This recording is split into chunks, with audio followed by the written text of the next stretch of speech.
बहुपद। बहुपद का दूसरा चैप्टर है मैथमेटिक्स का, कक्षा 10 का। आज हम इसी पर चर्चा करेंगे कि बहुपद होता क्या है। बहुपद, बहुपद की बात करें अगर,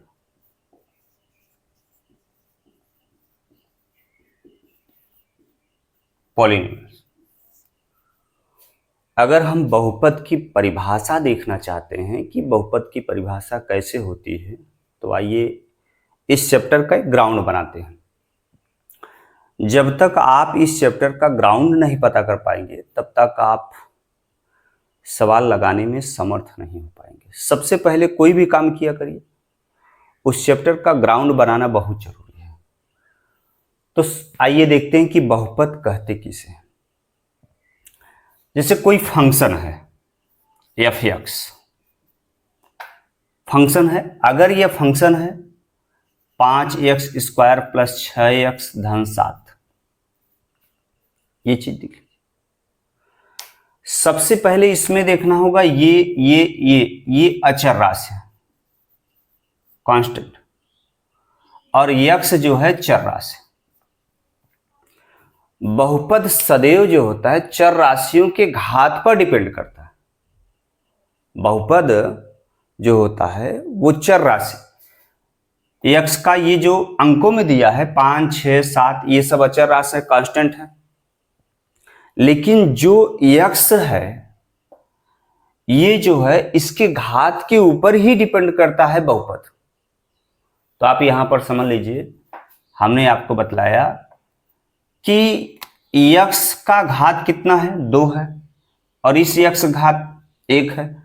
जब चर राशियों का घात पूर्णांक के रूप में होता है, अंश बटे हर के रूप नहीं, पूर्णांक के रूप में होता है, तब उसे हम बहुपद कहते हैं। यदि चर राशि का घात पूर्णांक तो उसे क्या कहते हैं, बहुपद कहते हैं। ये परिभाषा बहुपद कहते हैं। तो आप जरा सोचिए, इस बहुपद के बारे में ये हो गया। अब हम करते हैं कि जैसे कि बहुपद की पहचान क्या हो सकती है, जरा इस बात को गौर कर लीजिए। बहुपद की पहचान क्या हो सकती है, बहुपद की क्या पहचान हो सकती है? 5x² धन कड़ी में 5x धन 7, 5x³ धन 7 कड़ी में x धन 8। ये जरा देखिए, क्या ये दोनों जो इक्वेशन दिया गया है, जो दोनों समीकरण दिया गया है, क्या यह बहुपद है? इस बात को हम क्या ये बहुपद है? तो सबसे पहले बारी बारी से आपको ध्यान में रखना होगा कि बहुपद की कंडीशन क्या हो सकती है, बहुपद कहते किसे हैं। हमने आप लोग को बताया, अचर राशि के ऊपर नहीं, अचर राशि चाहे कड़ी में रहे या न रहे उससे मतलब नहीं है। कौन अचर राशि क्या है? ये जो 5 है, कड़ी में 5 है, ये जो 7 है, x का गुणांक, ये अचर राशि, इस पर हम बात ही नहीं करेंगे। बात किस पर करेंगे? चर राशियों पर। तो यहां पर देख लीजिए, इस चर राशि का घात 2 है, इस चर राशि का घात 2 है, इसका पूर्णांक है घात, तो इसलिए ये बहुपद है। पूर्णांक का मतलब क्या है? पूर्णांक का मतलब जो अंश बटे हर में ना हो, कि अंश बटे हर में हो, ऐसा ना हो। जैसे आपको दिखाते हैं यहां पर, देखिए 5x² धन 7 कड़ी है ना, कड़ी का घात कितना होता है, मान कितना होता है, 1/2 धन 8 हो गया। यहां पर आप गौर करिए, 5x³ धन 7। अब यहां पर देख लीजिए चर राशि के ऊपर क्या है घात, इसका चर राशि का घात क्या है, आप ये बातें समझ सकते हैं। घात पूर्णांक के रूप में नहीं है, अंश बटे हर के रूप में। जब अंश बटे हर के रूप में होता है चर राशि, तब वह बहुपद नहीं है, वह बहुपद की कंडीशन में नहीं आता है। तो यहां पर आप ये कह सकते हैं कि यह बहुपद नहीं है। बहुपद की पहचान हो गई। आप यहां पर कर सकते हैं कि बहुपद की पहचान क्या होती है क्या नहीं होती है, आप ये बातें समझ सकते हैं। ठीक है, तो बहुपद हो गया। कभी भी आप नहीं, आप सदैव चर राशि के ऊपर, अचर का बात नहीं करेंगे, चर राशि का बात करेंगे, वेरिएबल की बात करेंगे, कांस्टेंट की नहीं बात करेंगे। तो ये वेरिएबल के ऊपर अगर घात, इसका पावर जो होता है, इसका पावर डिग्री, इसकी डिग्री जो होती है, यदि जो होता है अंश बटे हर के रूप में, डिग्री जो होता है यदि अंश बटे हर के रूप में हो तो वो जो होता है बहुपद नहीं है। अब आप सीधी बात कर सकते हैं, बहुपद का घात, यहां पर आप समझिए बहुपद का घात क्या है। देखिए,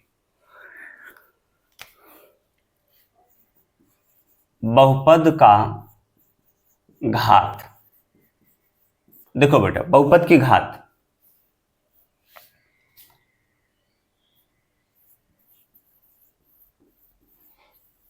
आप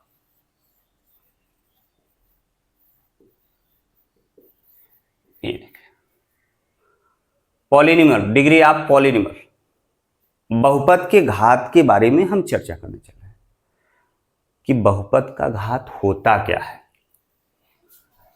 कोई भी आपको बहुपद दे दे, 8x³ धन 7x x स्क्वायर 5x 6, यहां पर आप बहुपद के घात के बारे में पूछ रहा है कि बहुपद का घात होता क्या है। बहुपद की पावर यानी डिग्री कितनी होती है, तो आप जरा समझिए इस बात को। अगर आपसे डिग्री पूछता है तो बहुपद आपके सामने दिया है, देख लीजिए क्या ये बहुपद है। आप देखेंगे चर राशियों का घात पूर्णांक है, x घात 2, x घात 2, x घात 1 छिपा है यहां पर।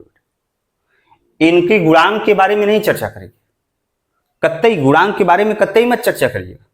सिर्फ चर राशियों, वेरिएबल राशियों को जो होता है, वेरिएबल राशि की जो होता है बारे में चर्चा करेंगे, न कि जो होता है इनके गुणांकों के बारे में चर्चा करेंगे। तो इसलिए ये घात पूर्णांक है, तो इसलिए ये बहुपद है। अब देख लीजिए, सबसे ज्यादा चर राशियों का सबसे ज्यादा घात किसका है, तो आप यहां कह सकते हैं इस बहुपद का घात कितना होगा। बहुपद का घात इसको कर सकते हैं 3, सबसे ज्यादा इस चर राशि का घात कितना है। तो यहां पर आप ये बातें गौर कर सकते हैं कि बहुपद घात क्या होता है। ठीक है, ये बात हो गई। अब आप यहां तक समझ में आया कि नहीं, आप लोग को सबको समझ में आया है? तब आगे बढ़े, तब तो देख लीजिए, हम आगे बढ़ते हैं। अब हम बहुपद की प्रकार देखेंगे। बहुपद की प्रकार देखो, बहुपद के प्रकार, बहुपद का प्रकार क्या होता है। पहला हम लोग देखेंगे कि जीरो पॉलीमर,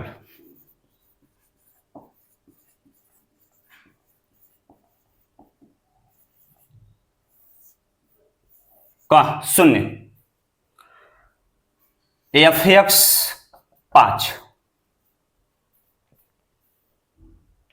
f(x)5 ये कांस्टेंट है। ये शून्य की स्थिति में कैसे आ गया, देख लीजिए इसको, f(x)5 गुणते 1 कर दिया, तो क्या इसके मान में कोई परिवर्तन होगा? क्या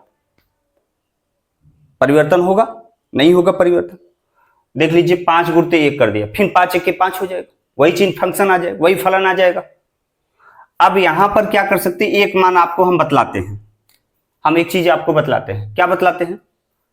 देखिए, अगर किसी राशि के ऊपर घात शून्य हो जाए तो उसका वैल्यू कितना होता है? 1 होता है। कोई भी राशि, चाहे जो भी राशि अंक के ऊपर घात शून्य हो जाए तो उसकी वैल्यू 1 हो जाती है। क्या हो जाती है? 1 हो जाती है। तो यहां पर देख लीजिए इसकी वैल्यू, तो यहां पर आप क्या कर सकते हैं, x बराबर 5 x घाते 0 लिख सकते हैं, क्योंकि 1 के स्थान पर क्या इसका 1 होता है वैल्यू। तो यहां पर f(x) बराबर कितना हो गया? 5x घाते 0। तो ये आपका क्या हो गया? शून्य, यक्स के ऊपर घात 0 है तो इसे हम लोग कहते हैं जीरो पॉलीमर। अब हम सेकंड पोजीशन क्या करेंगे,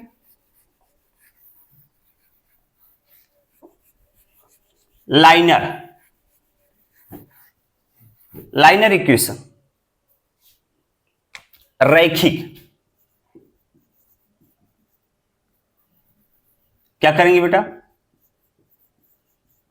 रैखिक बहुपद। देख लीजिए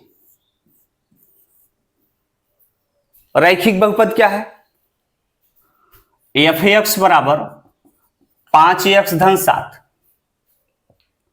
जैसे कोई बहुपद दे दे, बहुपद की पहचान हमने आप लोग को बतला चुके हैं, सिर्फ चर राशियों का घात देखिए बस, चर राशियों का घात यदि पूर्णांक के रूप में होता है तो उसे बहुपद कह दीजिए। ठीक, तो देख लीजिए यहां पर एक चर राशि x है, x घात कितना है बेटा, 1 है, छिपा है। हाँ, एक मान आपको बतला देते हैं, x जैसे x दिखाई देने तो इसकी क्या क्या चीजें छिपी रहती है, यहां पर आपको गौर करना होगा। क्या चीज छिपी रहती, ये बहुत से लोगों को नहीं पता होता है कि ये कैसे छिपता है कैसे नहीं छिपता है, इस बारे में आपको चर्चा कर रहे हैं। तो यहां पर देख लीजिए आप लोग, यहां पर x का गुणांक 1 छिपा रहता है। x का बेटा कितना, x का गुणांक कितना है, गुणांक कोफिशिएंट कितना है, 1 छिपा है। इसका डिग्री कितना है, 1 छिपा है। इसमें कौन सा साइन छिपा है, प्लस छिपा है। ये इतनी चीज छिपी रहती है, सभी को जानना जरूरी है। बात क्या होता है, x इसके गुणांक कितने हैं, 1 है, इसके डिग्री कितनी है, 1 है, इसके साइन कितना है, प्लस छिपा रहता है। ये सब लिखा नहीं जाता, तो देख लीजिए यहां पर ये क्लियर है। यहां तक सफर ठीक था सब लोगों को, तो चले आगे। तो देख लीजिए, ये जब किसी बहुपद का चर राशियों का घात 1 हो, जब किसी बहुपद का चर राशियों का घात 1 हो, यहां देख लीजिए इस अचर राशियों की बात नहीं करेंगे। अचर राशि कौन कौन है, 5 है, 7 है, ये सब अचर राशि। लेकिन अचर राशियों की हम कोई भी चर्चा नहीं करेंगे, हम चर्चा करेंगे किसके, चर राशि। चर राशि के ऊपर घात कितना है, 1 है। तो यहां पर आप ये कह सकते हैं कि ये रैखिक बहुपद है। कौन बहुपद है बेटा, रैखिक बहुपद है। यहां तक बात क्लियर हो।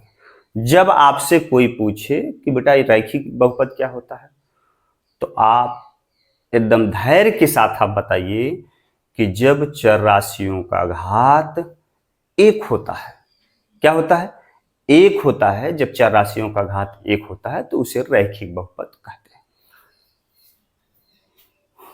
द्विघात बहुपद, देखिए द्विघात बहुपद के बारे में पहले हम इसका ग्राउंड बताते हैं, तब उसके बाद चैप्टर के बारे में लेकर चलते हैं, तब आपको ज्यादा समझ में आ जाएगा। यदि आप चैप्टर पूरे उसकी ग्राउंड समझ लेंगे चैप्टर का, तो आपको सवाल लगाने में बहुत सरलता होता है।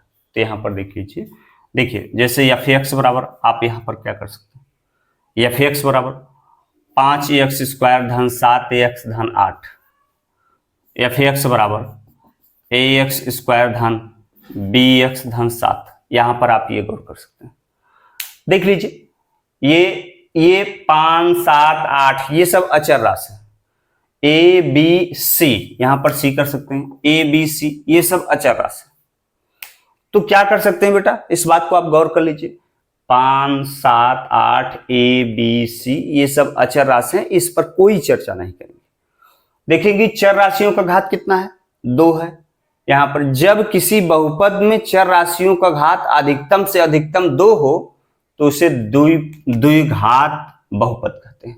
क्या कहते हैं, उसे द्विघात बहुपद कहते हैं। ये आपकी कंडीशन, ठीक है।